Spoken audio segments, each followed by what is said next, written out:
What's good, Raider Nation? It's your boy Sanjit back at it with another video. Today we are going live, man, and we're going to talk some Raiders football. It is Sunday, 3:47. We're going to talk a little bit about the Raiders today, man. It's a great day today, Sunday, and I kind of wanted to just go live to really just talk Raiders football. As you guys know, there's so much going on in the world. And one of the things that I love to do is really just get into some Raiders talk, man. It really takes your mind off of things, right?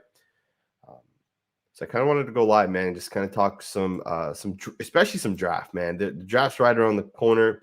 We're literally 3.5, 4 weeks away from the draft, and there's some interesting news that's kind of coming out.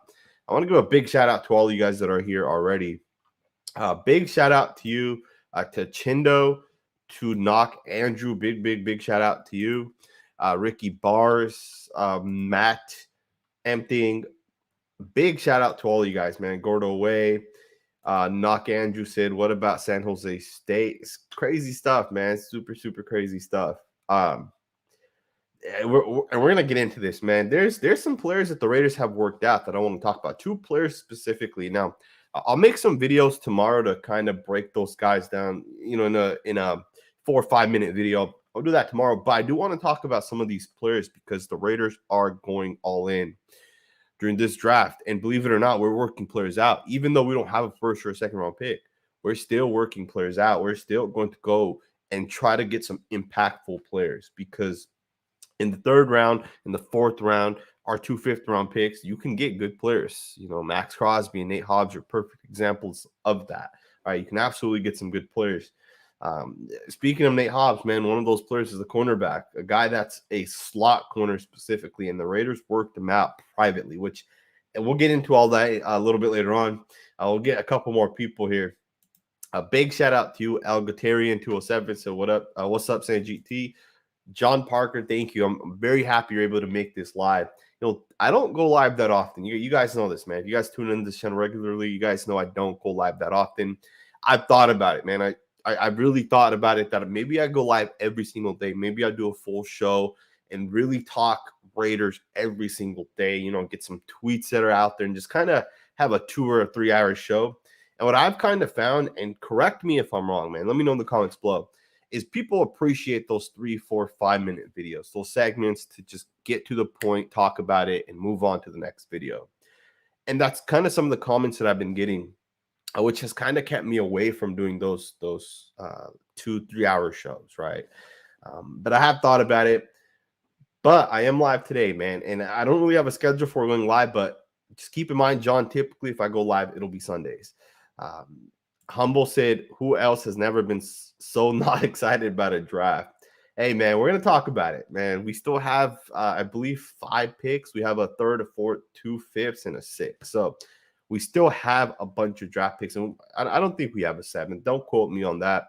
What's going on, OG Nugget? What's going on, Jay Castro, Ricardo, Erod, Franco, Anthony, Awesome Beast, NorCal Raider Jesse. Big shout out to all you guys, man. I see so many of you guys already tuned in. Cheeto said, "Why doesn't Chandler Jones try recruiting Tyrann Mathieu? Weren't they teammates for like 2 years in Arizona?"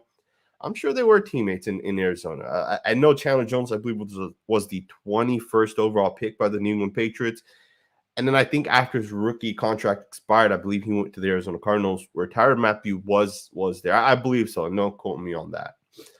Here's the thing, man. I'm sure a lot of these players reach out to other players, but at the end of the day, Tyrann Mathieu's decision is going to solely be based off of what Tyrann Mathieu wants to do. Not everybody has that Chandler Jones-Max Crosby relationship, right? Max Crosby and Chandler Jones have known each other since Max has gotten into the league.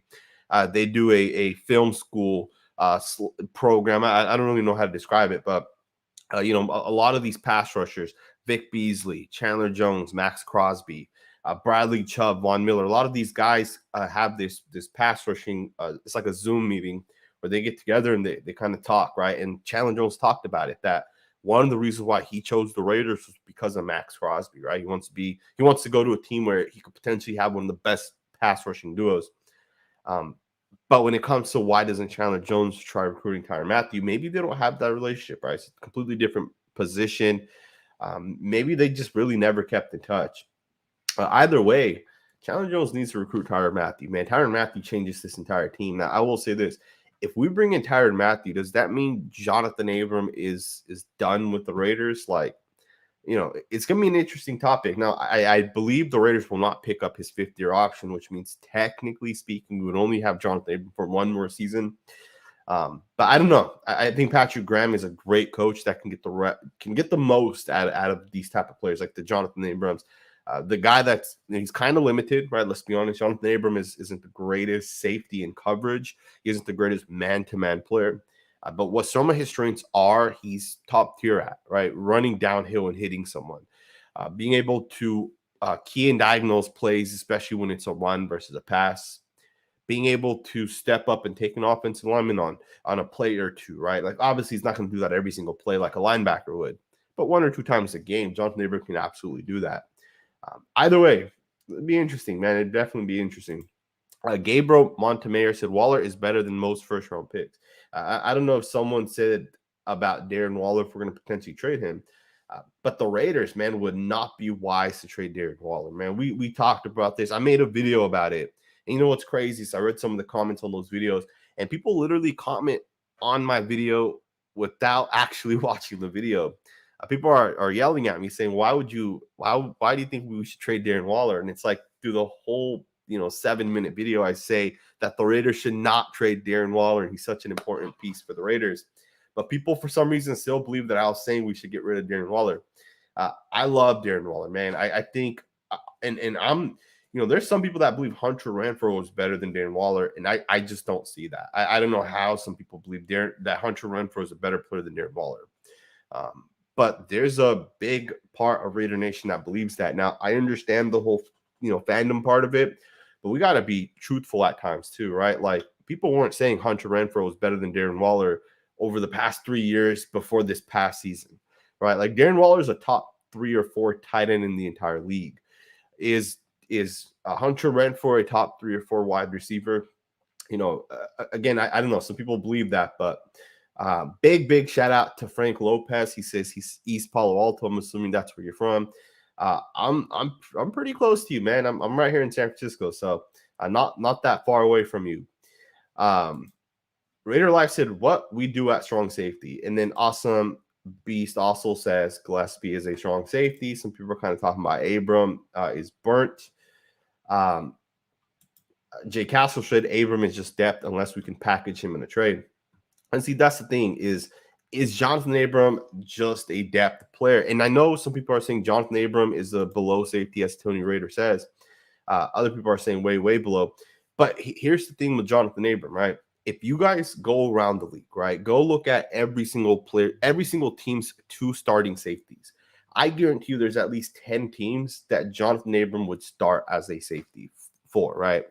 It's not like there's just superstar safeties everywhere in the league or all pro safeties. A lot of teams have safeties that are, they pick up for a year just to kind of see if it works out. Other teams have safeties where they know that needs to be replaced shortly. Some teams will even draft guys in the second round this year to replace, and those guys will end up being busts, right? And I don't know. I just feel like Jonathan Abram isn't that bad of a football player. It almost seems like there's certain players on this roster, and I'll give you guys an example. If Jonathan Abram gets burnt, people make a huge deal out of it. Trayvon Mullen gets burnt, people say it's okay. It happens. If Trayvon Mayer gets beat, it happens. And again, it kind of seems like there's some players that get a pass, and there's some players that the fan base really makes a big deal out of it. And I feel like Jonathan Abram just is one of those guys where the fan base really makes a big deal out of it. And I'll be the first to tell you guys, I'm definitely Jonathan Abram biased, right? I think Jonathan Abram brings so much to the Raiders, and I think he's going to get better as he gets older, right? The game's going to continue to slow down for him. He's going to get, hopefully he'll continue to improve. But the one issue I have with Jonathan Abram is his health. If he can't improve his health, if he can't get better, and if he can't be on the football field, he's not going to be a long-term player for the Raiders. Don't be surprised if the Raiders extend Jonathan Abram, right? And if we do, I think it'd be like a short-term contract. I believe Jonathan Abram could come back to the Raiders, maybe a 2-year extension, $12-13 million. He's still a starting safety in the league, right? Like let's not forget about that. Let's get into some of this Darren Waller talk, man, because I see a lot of you guys are talking about it, man. Zoe Bogey said Waller is a Raiders guy. Some people even said Darren Waller is a John Gruden guy, which technically that is true. And technically speaking, John Gruden loves to get tight ends involved and loves his quarterbacks to throw to tight ends, which does kind of skew tight ends statistics, right? And there's some teams or offensive coordinators around the league that kind of do the same thing. You look at Andy Reid, you look at Kyle Shanahan. Those guys like to get their tight ends involved. Hence, they have some of the best tight ends in the league, right? And it almost makes you think, like, are there other tight ends around the league that if they're with Andrew Reid or John Gruden or Kyle Shanahan, would they have just as good stats as someone like Darren Waller or George Kittle or Travis Kelce, right? It kind of makes you think about that scenario. Oka, I fear, said Josh Jacobs Snapchat, I'm assuming post. Does this mean something? I'm honestly don't know what Josh Jacobs posted, but take whatever Josh Jacobs posts with a grain of salt, man. The guy put some stuff out there. Abram is decent, but not all pro status. He is not an all pro. He's not close to that. Now I will say this: he was having a really good season last year before the injury. He was even being I think he was like the 6th or 7th safety in terms of Pro Bowl votes. Keep in mind, I think you get like 6 safeties, or maybe it's 4 safeties in that get voted as Pro Bowl players. He was like number 7. So, people are recognizing Jonathan Abram as a potential Pro Bowl player last year, right? Don't forget about that prior to his injury. Obviously, as he got hurt, that kind of faded away. Awesome B said Renfro was Gruden's guy too. I don't get that Waller was a Gruden guy argument. I think there are some players who are a coach specific type of players, but Darren Waller, you can watch the tape. Darren Waller's a really, really, really good football player. Like, it's very clear. Galacto Goose said, greetings, Raider Nation. Remember to hit the like button for our dude, Sanjit. Big shout out to you, man. If you guys can hit that like button really quickly, takes you guys half a second to do, but it really helps the channel grow. It really takes this video a long way. I would really, really, really appreciate it. Swim Eagle said, just joined. You think Waller is possibly traded? Almost have this feeling he will be. I just don't think so. I really don't think Darren Waller gets traded. You think about this for a second. If Darren Waller gets traded, we really just have Devontae Adams and Hunter Renfro and sure Josh Jacobs. But at this point, we'd have a worse offense than the Green Bay Packers than last year, right? Because they had Aaron Rodgers. Of course, they had Devontae Adams. Even Scantling, right? The other wide receiver is a pretty good football player. And if the Raiders get rid of Darren Waller, I think that'd be a huge mistake. You're really taking away the fact that you have to double team Adams and Waller, and the fact that Renfro is going to get open. And then you kind of, and it's a big, big difference of having a guy like Waller and not having him, right? Darren Waller's a playmaker.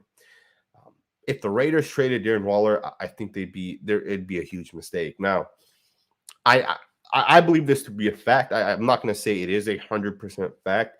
But I've heard that Darren Waller wants a contract extension, and he is not going to play when the season comes around if he does not get a contract extension.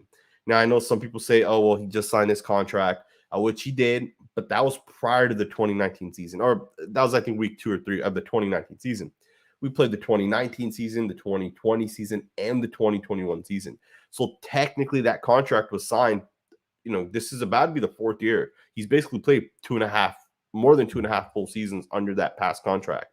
At this point, a rookie taken in the first round at tight end makes more money than Darren Waller. That doesn't make sense. Darren Waller is a top 3 tight end, but he's being paid as like the 15th or 16th tight end. So with that being said, I do believe Darren Waller is going to want an extension or at least a pay raise in his contract. And that doesn't mean that we have to raise his cap this year, right? He's going to count for $7 million. We can always raise his cap next year. And for the future years, and we will just guarantee him money this year, right? There's this big when with the salary cap, and I learned this when I went to school for accounting, right? I majored in accounting. Some of you guys probably know that. One of the things that happens when contracts are involved, you can give someone $60 million today. That doesn't mean all $60 million has to be accounted for this year, right? If it's a 3-year contract for $60 million, you can accrue that however you want. You can do 20 million each of the 3 years. You can do 40 million in the first year and 10 million in the next 2 years.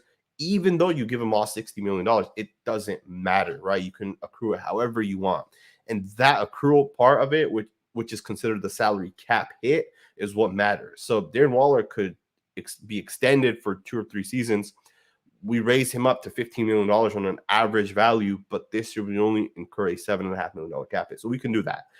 And I think that is what's going to end up happening with Darren Waller. Steve Parker said, Sanjit, you're just getting better and better. Overview linebackers for the season. Big shout out to you, man. I really, really, really appreciate that. The linebacking group's going to be very interesting. And here's the thing. I have Tennessee Titans beat writers that I talk to on Twitter. If you guys don't follow me on Twitter or Instagram, make sure you guys do. It's Sanjit T, super simple. But there's a beat writer, one guy specifically that I talked with the Tennessee Titans. Keep in mind, this guy watches every practice. He watches every single scrimmage game. Like, he's at the facilities. That's his full-time job. And he tells me that Jaylen Brown may have been the leader of the Tennessee Titans. Like, not only was he a really good football player, it's more so in his coverage than his run abilities. And I'll tell you why we're talking about him in a second. But this beat writer tells me that Jaylen Brown is a leader. He's really good in pass coverage. He's okay in run defense, but when it comes to pass coverage, he's top tier. And the thing is this year specifically, because of the fact that, COVID just happened and, the salary cap will go up even higher next year and all that good stuff.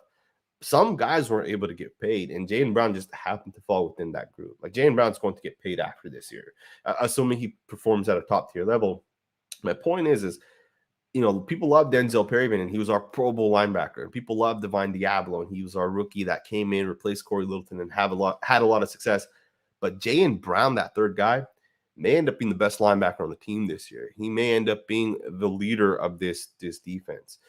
The beat writer told me that during practice, people just gravitated towards Brown.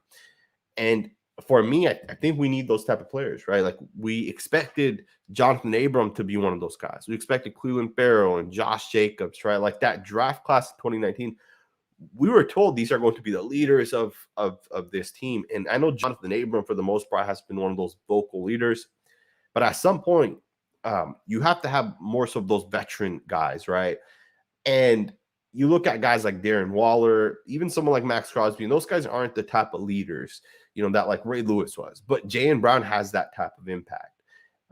And I think for the Raiders, Jaylen Brown may end up being the guy that plays 90% of snaps. He may end up playing more so than Denzel Perryman, because Jaylen Brown is much better than pass coverage, and he's okay in run defense.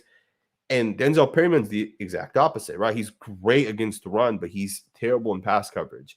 If you ask Denzel Perryman to do more than just play that hook, that mid hook, if you ask him to do more than that cover 3 system where he has to just cover, 1 or 2 things, he's not going to be the same type of Pro Bowl linebacker.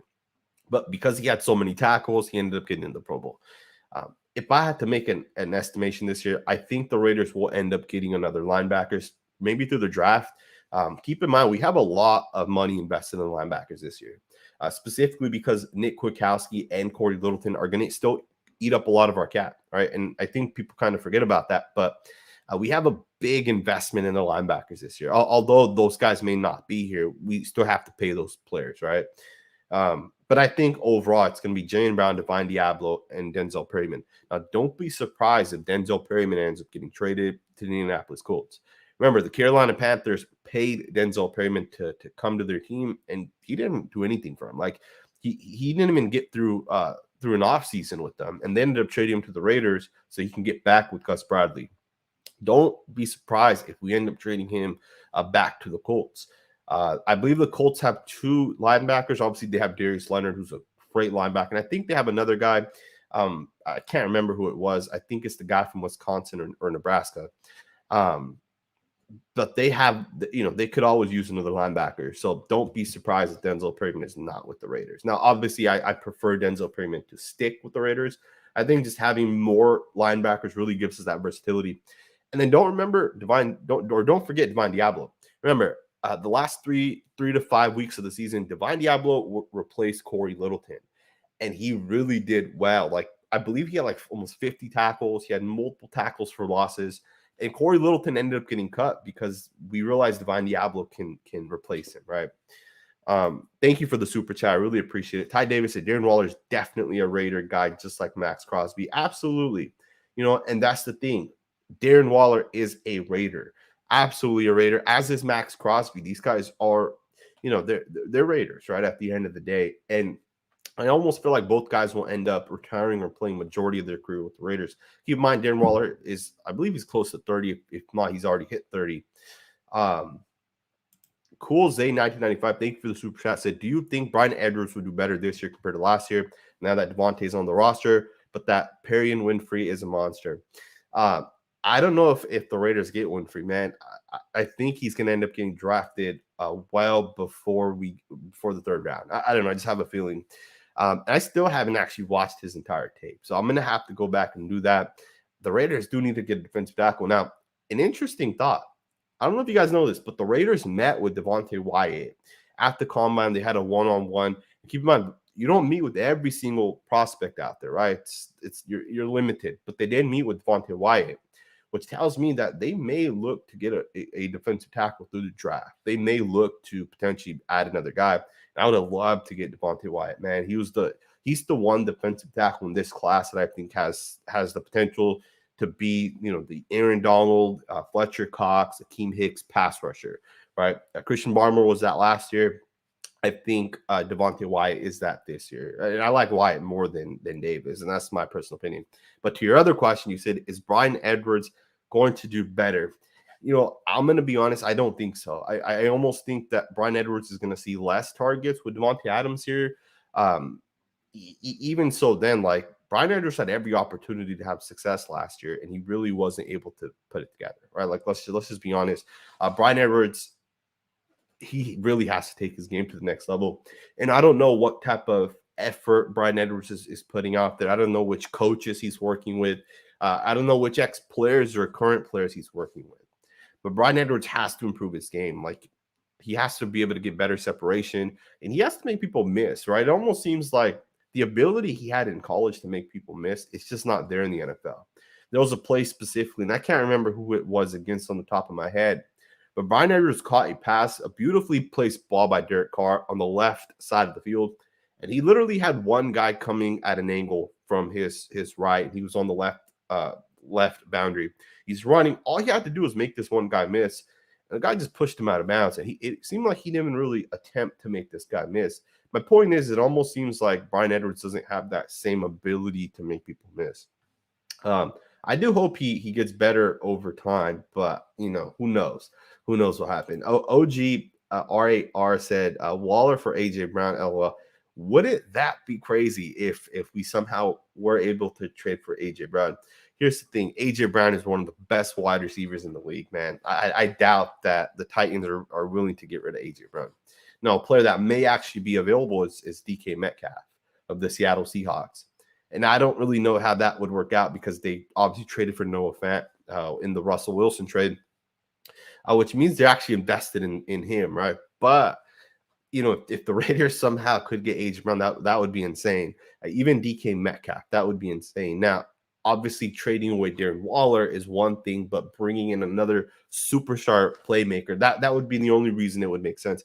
But one thing to consider is DK Metcalf, I think, came out in 2020, which means he's going to get paid, I believe, after this season. And what's he going to want? Like, is he going to want 24, 25, 26 million? Same with AJ Brown. What are these guys going to want in terms of cap? Because Darren Waller will take 13 to 15 million. Darren Waller's going to be much cheaper. So that's definitely something to consider as well. AG said we made the playoffs without Waller. I trade. And that's a great point. But we weren't great on offense. And we'll get into this conversation really quickly. People say the Raiders made the playoffs and we did a great job. We're a bottom 10 offense making the playoffs. The reason why we won the games we won in the last 5 weeks came down to the fact that our defense in those last 5 weeks was a top 10 defense in terms of points per game. On top of that, we played two backup quarterbacks, right? Like, let's be honest. We played two backup quarterbacks. Our defense was a top 10 defense, and our offense was struggling. So to say that we made the playoffs without Darren Waller, our offense also sucked, right? So I believe if we had Darren Waller, we would have won those games easier, at least in my opinion. And if you guys think that the offense was great and we had this superstar offense, go look at the points per game, man, and tell me how you guys think that is a superstar offense. Obviously, you know, our Josh Jacobs was banged up, Darren Waller was banged up. We were not going to score points. And the thing is defense did a great job. In fact, actually, someone sent me a statistic, which, I mean, you probably do this with all teams in the league, but someone sent me a statistic that said if you removed 4 of the 17 games that the Raiders played, the Chiefs game, the Cowboys game, and I think the first time we played the Bengals, the Raiders had they had the 12th best defense in points per game. Now, I'm sure you could probably do that with most teams where you remove like their worst games, but that's still not bad, right? Like to be ranked kind of highly. I personally thought the defense was much better last year. That's just my opinion. I do appreciate the super chat though, AG. Jay Castro said Renfrow and Adams get open fast. Quick throws like New England offense. Waller's dominance is more about athleticism. If he holds out, do we trade him? If Darren Waller holds out, I could see the Raiders at that point trading him. But I will also say this. If Darren Waller holds out, why would the Raiders allow it to get there? Like, why would Dave Ziegler allow Darren Waller to hold out? That would imply that Dave Ziegler or Josh McDaniels don't want to pay him. And if that's the case, don't let it get there. Trade him before that, right? It should not become public news that Darren Waller wants to hold out or he's going to hold out. We should not allow that to happen. If he doesn't want to play under his contract and Josh McDaniels doesn't feel like he can use him, then get rid of him. Now, I agree with what you're saying partly, Jay Castro. You're saying Renfrow and Adams get open fast, quick throws like New England's offense. But New England has always had tight ends. You know, Rob Gronkowski, Aaron Hernandez. Even now, like they invested in Jonnu Smith and I forget who the other tight end is that they have. They made the investments in those tight ends, Hunter Henry.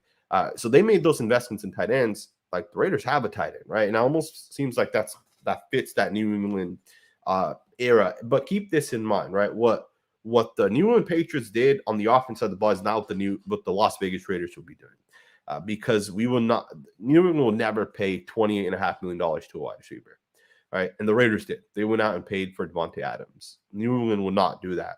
I do agree with what you're saying. Renfrow, Adams get open fast. I just don't know. Right. I still cannot this is my personal opinion. I cannot wrap my head around how people would rather have Hunter Renfrow than Darren Waller. Keep this in mind. They're going to make about the same amount of money. Right. Don't forget that. Hunter Renfrow is not going to say, pay me $5 million. Like he's going to get paid after this year. He's going to want 12, 13, $14 million. And it may even be more than that, right? Wide receivers are getting paid more and more and more. I don't see why Hunter Renfrow would say, pay me $5 million. Right? It's just not going to happen. So keep that in mind. Hunter Renfrow is going to get paid, if not exactly what Darren Waller gets, a little bit less, which also has to go into that equation, right? Do you keep Renfrow or do you keep Waller? Now, I will say this. If Darren Waller wants $18 million and Hunter Renfrow will take $6 million, then that kind of evens the field, right? You're going to pay Hunter Renfrow the amount of money he wants as opposed to Darren Waller. Even then, you'd still consider it, right? But yeah, I do appreciate it. Great question right there. Awesome B says, Sanjit, can you speak on what you think our tight end personnel will look like on the field? Absolutely, man. Here's the thing. I don't know how many times we're going to use a fullback. And I truly believe that Darren Waller is absolutely going to play, 75% of the time at a true tight end position. And I think Foster Moreau is not going to play as much. And I know some people will say, well, that's kind of the opposite of what New England did, right? Wouldn't they like put 2 tight ends on the field and run the football? Which is true. But I also feel like Josh McDaniels is not going to do exactly what the New England Patriots did, right? I think he's going to spread it out a little bit more because that does play to the strengths of Derek Carr. Plus, the Patriots were best throwing the football, not running the football, right? And although they, would build a powerful offense line and run it when needed, I think Tom Brady loved to throw those checkdowns and those short throws, and I think that's what's going to benefit Derek Carr the most. But I also think we're going to come out in the 11 personnel a ton. 1 tight end, 1 running back with 3 wide receivers. It'll be interesting to see who that third receiver will be because we know it's going to be Devontae Adams on the outside, Hunter Renfrow on the inside. What's going to be interesting is who's going to be that other player, right? And I almost feel like it's going to be Bryan Edwards, But don't be surprised if the Raiders make a trade for someone like Brandon Cooks. I tried to confirm, but I wasn't able to confirm. Teams have reached out. I think it was Aaron Wilson that reported that multiple teams have inquired about Brandon Cooks. I was not able to confirm if the Raiders inquired about Brandon Cooks as well, but I wouldn't be surprised if they did, right? Like Brandon Cooks has been traded multiple times, and he's played under New England, right? Or for the New England Patriots. So he's played under Josh McDaniels. So don't be surprised. But I think it's going to be 3 wide receivers, and I think it'll be Devontae Adams, Hunter Renfrow, and Bryan Edwards. If I had to guess today, that's what I'm going to assume. And then at tight end, of course, it'll be Darren Waller. And keep this in mind. Darren Waller played a lot more last year, not at tight end, but at wide. And it really did not work out to, in my opinion, what Raider fans would have expected, right? You would expect Darren Waller lines up out wide and he just beats everybody and he's unstoppable. That was not the case. And part of that also is because he was bracketed a ton and he wasn't able to get open because of that bracket. And for the most part, Derek Carr didn't throw him the ball a ton either when he was bracketed. And it's going to be interesting to see if Derek Carr does that with Devontae Adams. Like when Devontae Adams gets doubled, is Derek Carr going to fit it in there and find him the ball, or is he going to look elsewhere? All right, and that's one of the things that I look forward to kind of seeing is Derek Carr going to force feed Devontae Adams? And it's going to be an interesting thing to kind of know. Jay Castro said, if we trade back into the first or second, per the rumors, what is your best guess on how we accomplish that? If we were to trade back into the first or second, so if we trade into the second round, I think you would have to give up your second round next year. Plus, you'd have to throw in like a fourth or fifth round this year. And it would have to be a team that has multiple seconds or multiple firsts, and they would want to have more assets. I think the Eagles, has 2 first-round picks, or the Texans may also. There's a couple of teams that have 2 or 3 first-round picks this year. The Raiders could trade their first next year and then move back into the first this year with one of those teams. But I don't know. I feel like that's very difficult to do, and that's my personal opinion, right? It's how do you give up those type of assets and move back in the first round? Now, I will say this. I think the Raiders have to absolutely consider moving back up. There's so many good football players. Now, there are some players that the Raiders have met with. A guy that I know for a fact that they had a private workout with, and I posted this on my Instagram and on my Twitter. So if you guys don't follow me, make sure you guys do, man. You guys can literally just Google Sanjit. You guys will find me. It's an offensive tackle from Georgia. His name is Jamari Salyer. I think that's how you say it. Jamari Salyer. He played left tackle for Georgia. He's a big football player. He's 6'5", 325 pounds. He's projected to go in the 3rd round. The Raiders had a private workout with this guy. Now, he played left tackle at Georgia, but he's projected as a guard. And to allow him to keep, the same hand down, right? If you're a left tackle or a left guard, you put your left hand down. So to me, that kind of says that he will likely play left guard for the Raiders if the Raiders draft him. Now, keep this in mind. You don't have private workouts with 1,000 players, right? Like you can do combine visits, you can do phone calls or Zoom visits. But when you do private workouts, that's going to be the time where you really are invested in getting a guy. And that's one of the things that teams kind of do, right? Is they look at private visits and private workouts, and they'll look at those type of things and say, okay, if I want, let's say, for example, a team has a private workout with Malik Willis, for example, quarterback, and that team has the 10th pick. A team that wants Malik Willis will then realize that we have to trade ahead of the 10th pick because he's likely going to be picked with the 10th pick, right? It's a private workout. So the Raiders had a private workout with this Georgia's left tackle who will be a left guard in the league, Jamari Salyer, which tells me that the Raiders are looking to replace John Simpson. Think about that. John Simpson is a player that some people love. I personally am not that attached to John Simpson. I personally do not think he's a very good football player, but some people do absolutely love John Simpson. But in my opinion, the investment, I think he was a 3rd round pick, or he may have been a 4th round pick. I'm sure someone can confirm that. I can't remember. I think he was a 4th round pick. In my opinion, John Simpson's not that good of a football player, and he's had a full season last year to prove it, and then he had, I think, 4 or 5 games his rookie year to prove it. And in my opinion, he misses a couple of things, right? He misses the ability to see blitzes and stunts and those type of things. He can't pick those things up. And I think because of that, John Simpson needs to get replaced. And it looks like the Raiders are looking to actually replace him. Now, I will also say this. As Rob Lockhart said, Simpson deserves time. He's a fourth-round pick. And most of the time, I would agree with that, right? I'm all about allowing a player to develop. But I will say this. As a guard, think about this. When Gabe Jackson got drafted in the 2014 draft, how soon do we know he was going to be a good football player? We knew instantly that this guy's going to be a really good football player because not only did he play, I don't think he came into the league as the starter.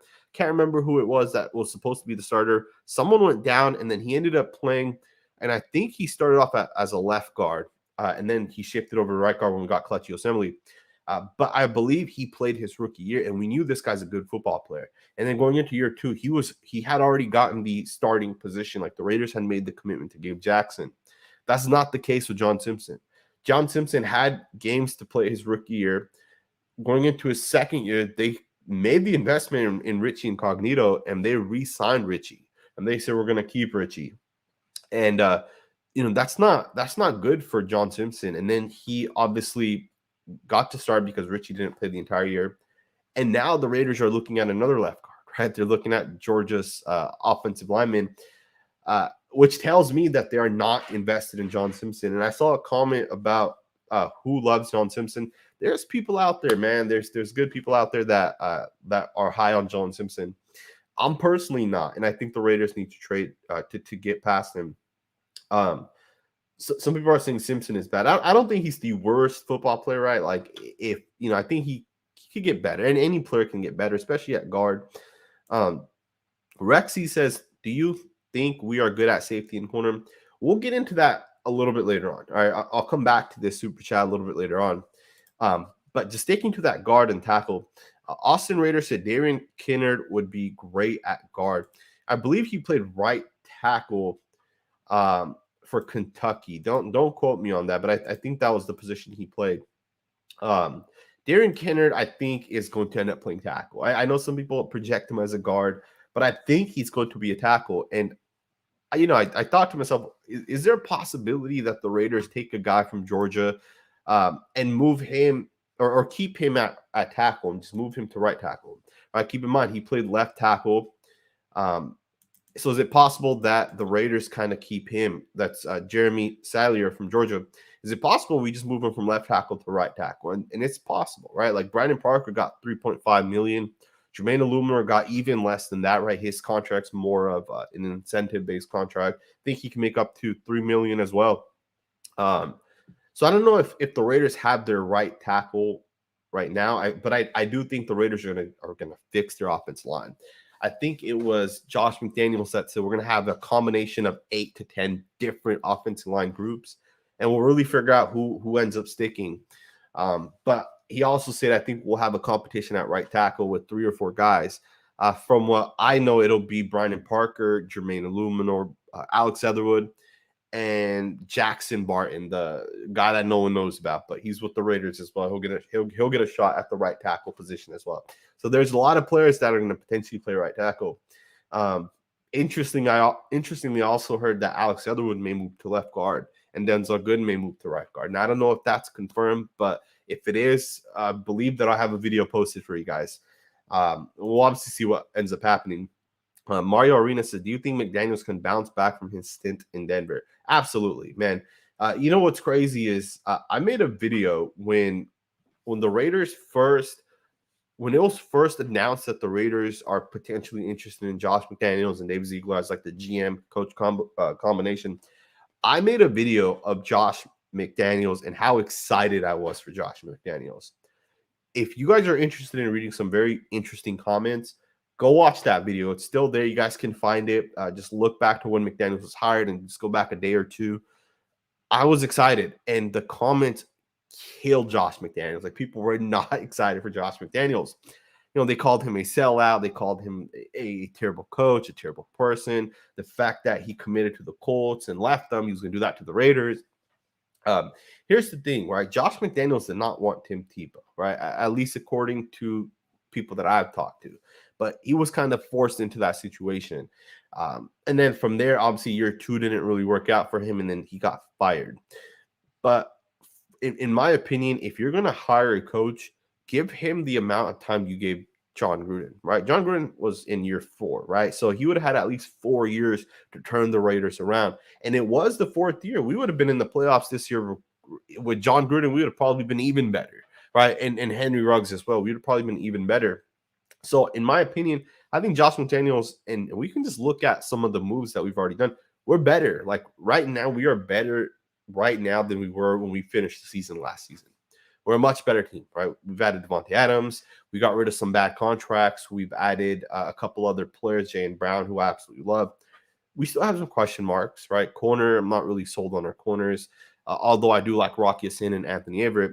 I'm not really sold on our interior pass rush, but we're building, right? And I think that's kind of what Josh McDaniels understands, right?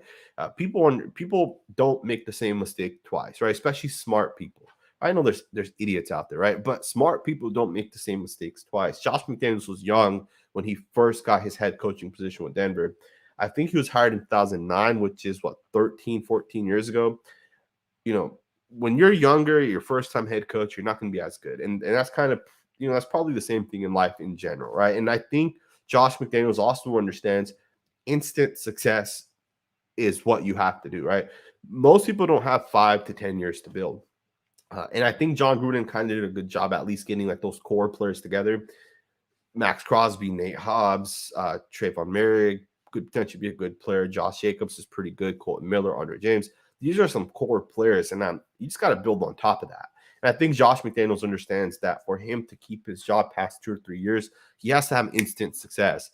And that's why you go out and get Devontae Adams, right? Because a rookie this year, first and second round pick, doesn't really matter. That's not going to really move the needle for the Raiders to have success. But Devontae Adams will, right? And I think if the Raiders make the playoffs, we're going to be high on Josh McDaniels. We're going to say this guy he's a good coach. And that'll buy him an extra year or 2, even if he doesn't make the playoffs in year 2, right? And that's just my opinion. I think he'll bounce back. I appreciate the super chat. Matt Empting said Daniel Falel is a name I've heard as well. Potential right tackle, Leatherwood at guard, and Denzel Good coming back at left guard. I don't know if Leatherwood moves back to left guard. Keep in mind, he played left guard, I think, the year before his final year, and then his final year he played left tackle, which means he kept his left hand down. And then in the NFL, he had to switch to the right hand down as a right tackle and a right guard as well. Definitely makes a difference in my personal opinion. I moved from the right side to the left side, and it makes a big difference. We'll see what ends up happening. I'm not big on Falel. I think he's just too big. And, again, in college, you're playing at Minnesota. I think he's the Minnesota tackle. You're playing at Minnesota. You're playing against guys that may not be in the league. Let's see if you can block Max Crosby, right? Or the speed of Yannick Ngakoue or Chandler Jones or Bradley Chubb or Khalil Mack. Let's see if he can pick those guys up because, generally speaking, these humongous offensive tackles don't work. Right, Trent Brown didn't. He's good at times, but he generally speaking doesn't work. Mekhi Becton was the next Trent Brown. The Jets took him, I think, top 10. He really hasn't panned out. I think he was like the 7th overall pick. Really hasn't panned out yet. He's really struggling. I think this last year was year 2 for him. He's going to year 3, and he's that Trent Brown, Daniel Falil mold type of tackles. Doesn't really work, and that's my opinion. And those guys are tackles, and maybe you move him to guard, but you don't have to be 390 pounds to have success. You can be 340 pounds and just be super strong, and you'll have success, right? And I think that's what the Raiders should focus in on. Go look at Jamari Salyer from Georgia. Go look at his arms. Look at his strength, his bench press. The guy's strong. I'm sure that guy can move people. Again, I appreciate the comment. I see a lot of people talking about Leatherwood playing guard. Some people are saying we should potentially move him back to tackle. Anthony asks a good question. So his question is, does Denzel Good play left guard or right tackle? And that's the thing. Some people are thinking that he may end up playing right tackle, right? And we really don't know. If I had to guess, I think Denzel Good should play right guard. Remember, Denzel Good was the Raiders' starting right guard last year. All right, don't forget that. I almost feel like people forget that Denzel Good was a starting right he was a starting right guard coming into the season. And it was only an injury that made it so he wasn't the starting right guard anymore, right? So I don't see why Denzel Good couldn't come back in this year and be the starting right guard. And then you move Alex Leatherwood back to the left side. Let him put his left hand down and let him play left guard next to Colton Miller. I mean, those two guys together on the same side, Andre James in the middle. And then at right guard, you have Denzel Good. And then the right tackle position looks much better, right? With the left guard to left, or right guard to left tackle. The right tackle position doesn't matter as much, right? You can put Parker, Illuminor, maybe you draft the guy, right? So I think there's so much the Raiders can do. And one thing to remember, this regime does not care about where Alex Leatherwood was picked. This regime does not care that he was the 17th overall pick because they didn't pick him. What they care about is, can he play anywhere on the offensive line and have success? What's his best fit, right? So that's kind of what they're going to say. Big shout out to Jason Williams. He says, Yuba City Honker Nation, we played you guys. Sanjit, you guys were physical and tough. A big shout out to you, man. If you guys don't know, I played football at Yuba City High School, which were the Honkers. A big shout out to you, man. I really appreciate that. Little I said, what's up, Sanjit? Thanks for bringing us amazing content and spreading positivity for the Raider fans around the country and the world. Big shout out to you, man. That's such an awesome comment right there. I've had people reach out to me and tell me, hey, I live in Brazil, I live in Mexico, I live in Canada, I live in India, I live, wherever. Some people are saying I live in New York, or I live in Texas. I've had people tell me I went to jail and I watched you from jail. Like, we have a big old group together. So big shout out to all you guys, man, regardless of where you guys are watching. If you guys can hit that thumbs up button, man, I'd really appreciate that. Castro 007 said, do you think we'll keep Deshaun Jackson? Go Raiders. Absolutely not. I'd be very, very, very surprised if Deshaun Jackson is a Raider. He's a good football player, don't get me wrong, but at 34, 35 years old, it doesn't make sense. He's definitely slowing down. Plus, I think for the Raiders, you want to bring in young speed, right? A lot of the time, there's players out there. Demary Bird was a player that the Raiders brought in for a visit. Obviously, he chose the Falcons. I think it was the Falcons he chose. But he's still a good football player. He's fast and he's quick, and he could be Deshaun Jackson, right? He just hasn't had the right opportunity to prove it. And again, I think Deshaun Jackson was good, but I think at this point it makes sense for the Raiders to go a different direction. I do appreciate Super Chat. What are the odds of Parker starting at right tackle? I would say Parker has a 33% chance of starting at right tackle. I think Jermaine Illuminor has a 33% chance, and I think Alex Leatherwood has a 33% chance. Then you give 1%, that last 1% to whoever else. Denzel Good, maybe it's Jackson Barton, right? Who knows? But I think, just in my opinion, I think Parker and Illuminor, it's going to be one of those two guys. I would honestly say if I had it my way, I would put Illuminor there. But I think it's going to be Brandon Parker. I don't know. Something just tells me Brandon Parker is going to be the guy. That's just my personal opinion. We'll obviously see what ends up happening. But again, if you guys can hit that thumbs up button, I'd really, really, really appreciate it. Subscribe, man. If you guys aren't subscribed, I really appreciate it. We'll be going live more often on Sundays, man. I'm going to end the video here almost 50 minutes in. That went by super, super quickly. So big shout out to the almost 400 people that were watching. And tune in, man. There's a couple of players and things that we're going to talk about this week that I think is going to be very interesting. So tune in. Enjoy the rest of your guys' Sunday. And I'll see you guys next time with another video.